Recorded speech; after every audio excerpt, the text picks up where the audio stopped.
All right, today's Fire Minute. Well, it's going to be a little different, and well, you'll see.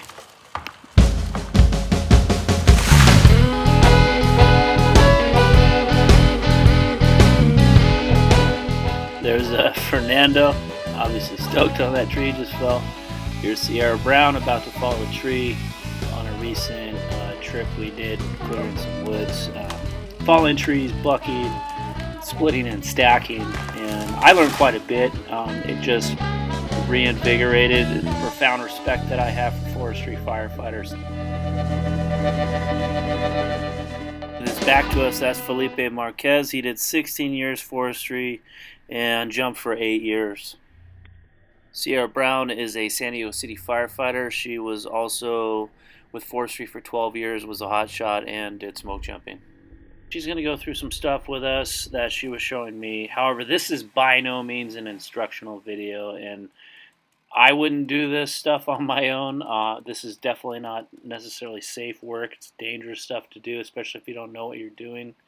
But I thought it was really cool, and I just wanted to express my respect and appreciation for all the hard work that they did and all the hard work that forestry firefighters do.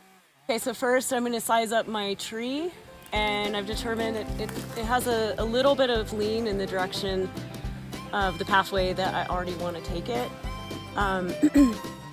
It's a pretty simple tree, split at the top. It's a snag. I'm going to make sure that I have escape routes, 45-degree angle both ways. My path is clear, and I'm going to take the bark off and just get a cleaner space right here. Make sure the tree is sound and solid.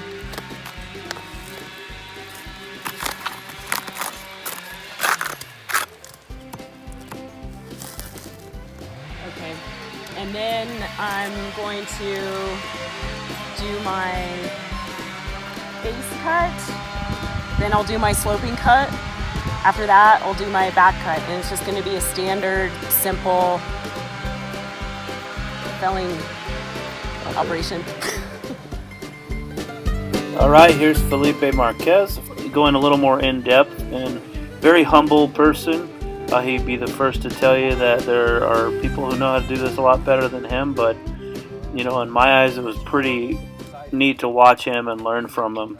Use your sights right here for that. So start cutting. You always want to be looking up. Start cutting. Bring it to where you want to fall it. Use your sight to aim. In general rule, at least in the Forest Service, take a third of the tree. That's not always the case, but that's a general rule. Is you cut a third for your face when you face it, your face cut, and then you come down. You take your pie out, and then you start your back cut. You always leave your holding wood. Leave your holding wood. Make sure you're looking up, but you're also looking where your saw is and where that holding wood is. You do not cut the holding wood. You just want to make sure you have a good strip of holding wood, and make sure that your tree's not rotten. If it's rotten, then you have no holding wood. You have no heat. Okay. And a way to check for rot is to bore in. So you would bore in to the tree, and you can feel and you can see the chips. And it feels solid, and all of a sudden you're like sink in, then you know you're rotten in the middle. Another way to check is to sound the tree with your axe, with your felling axe.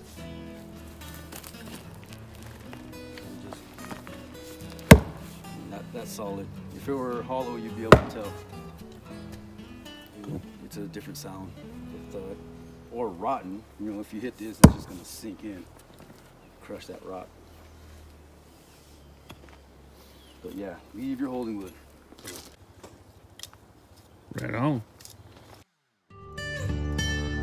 I think if there's any takeaway that I had from working with Sierra and Felipe, it's that I don't know if I'd do this without them looking over my shoulder and telling me what to do. And especially with Felipe, like constantly talking about safety things and watching above you for branches falling and hangers and making sure that you run fast enough, far enough away, and in general, hazardous job. So again, this is not an instructional video. Don't go out and do this.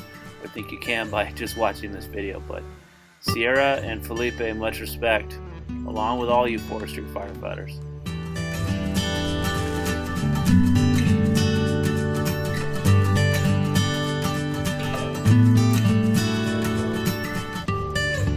In the corner pretty hard right now. You have to hold where you are right now.